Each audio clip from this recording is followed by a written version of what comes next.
I wanted to tell you what Common Core did psychologically to my 8-year-old twins. And these are 2 kids that at one time couldn't wait to go to school every day. Common Core was snuck into my children's school last January, like a thief in the night, in the middle of their curriculum. So school began in September like any other normal year. They did good at times, and at times they struggled. But all in all, they were happy kids. When they did ace a test, they were proud, and I would always display their work in my kitchen. My kitchen was always covered with all their accomplishments. As the year went on, though, things started changing, and I noticed that nothing was coming home anymore. And homework now became a horrendous task at night. I couldn't even figure out their homework. They would just cry and do anything to avoid doing their work. This went on over and over again. My happy home now became a sad place. Things started to get worse and worse. They would both begin to cry every night. And both started saying that they hated school. My daughter became withdrawn, and my son suddenly became an angry child. Which, if you knew my son, that's not typical behavior for him. He's a sweet, kind, caring boy, very polite, and he's never been in trouble, ever. I had no idea what was happening to my children. I couldn't figure it out. Well, my son started doing things like slamming his bedroom door and yelling, "I'm not going back there tomorrow." I would try to talk to him, but he never wanted to talk. Then the morning routines took a turn for the worse. He started locking himself in his room. And of course I would yell, "Open this door now," and he would just yell in tears, "I hate school." Now mind you, I didn't know about Common Core at this time, so I just did not know what was going on with my children's behavior.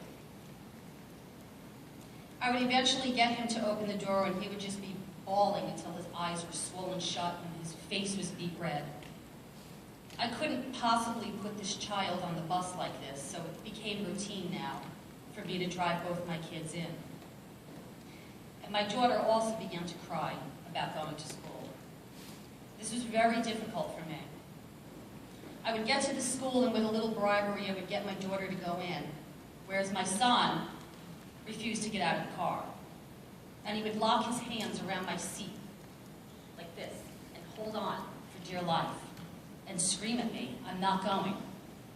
So naturally, I had to get someone from inside the building to come out and help me.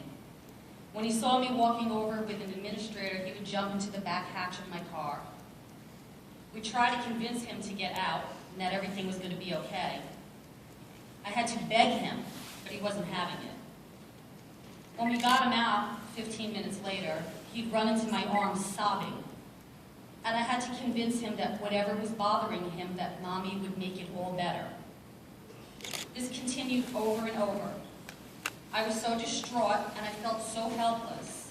And my daughter now noticed how beat down I was getting. So she just kind of sucked it up and went in every day, even though she now hated school too. Well, it didn't end there. Things got progressively worse at home, and my once happy little boy was just so angry all the time. He would constantly put himself down and call himself stupid, say things like he's not like the other kids. He would say, "I'm just dumb." This broke me into pieces. It got so bad that I took him to a child psychologist, and really it was just a big waste of time, as my son didn't want to express to me what was wrong, what made me think he'd talk to a stranger. I just couldn't figure out what was happening. So back to my fun-filled mornings, I walked into the school with him on a typical Monday morning, and he would begin to cry and say, "Mom, please don't make me go. Please, Mommy." Each time this happened, I had to hold back my tears. It had now become routine for the school psychologist to meet me in the lobby every morning. Well, this one particular morning, I guess he had exhausted all his attempts at not going to school, so he decided he was going to have a fit. He wanted to be heard.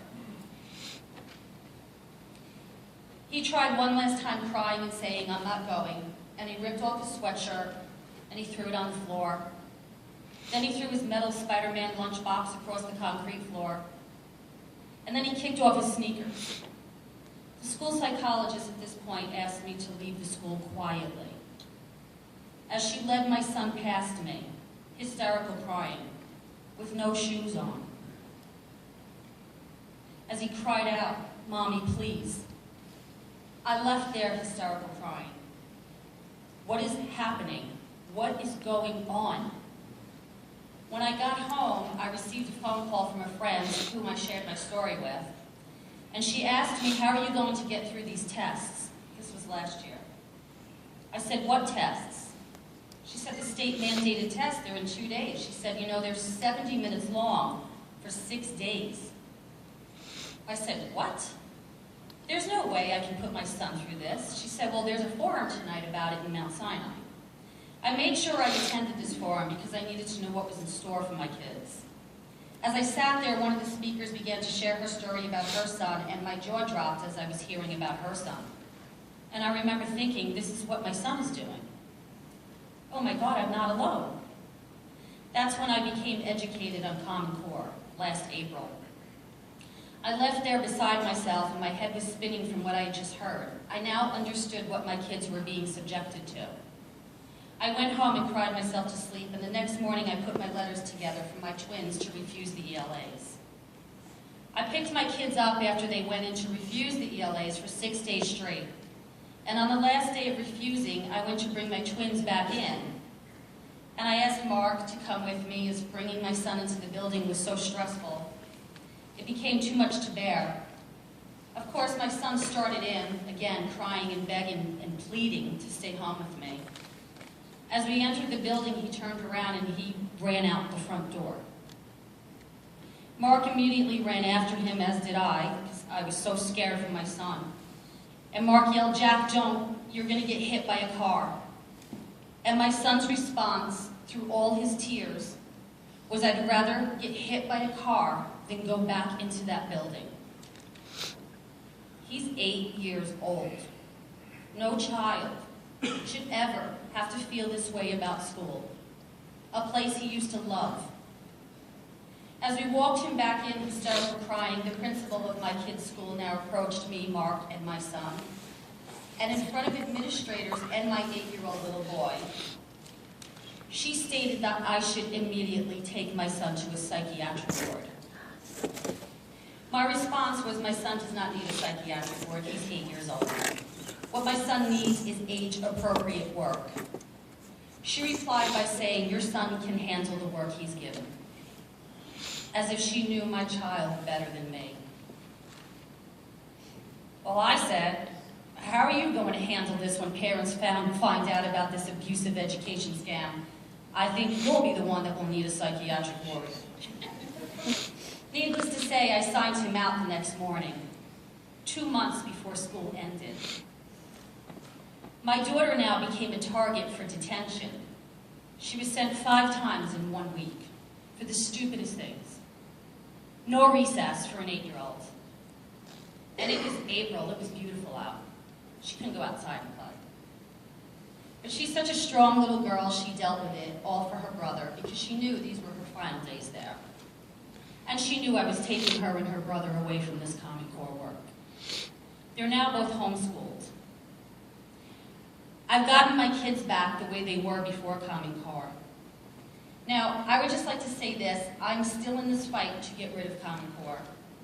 I've done a lot of radio programs in other states to spread awareness.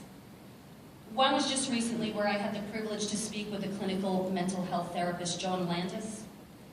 That's where she educated me on what Common Core is doing to these kids' brains.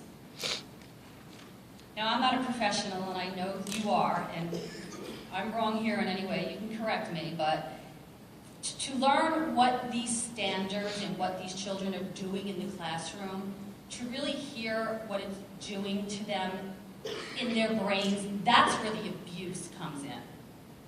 So the whole time, with the whole anger thing and my son not wanting to speak about anything, well, I found out what a child is really going through when they experience stress.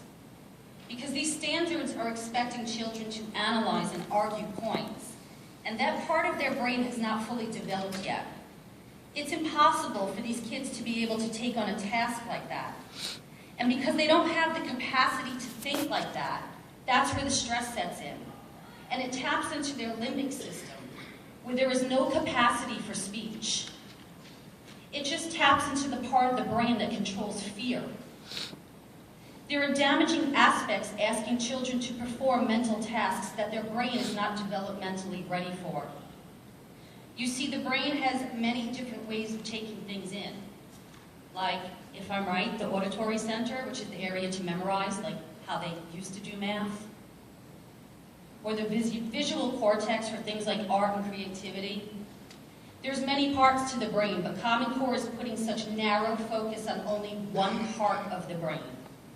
And a child cannot grow and learn without using all parts of their brain. So not only is this education scam abusive, it is brainwashing. You see, my son has a learning disability, but my daughter does not. And this affected both my kids in just 4 months. So this one-size-fits-all education does not fit any child. Thank you.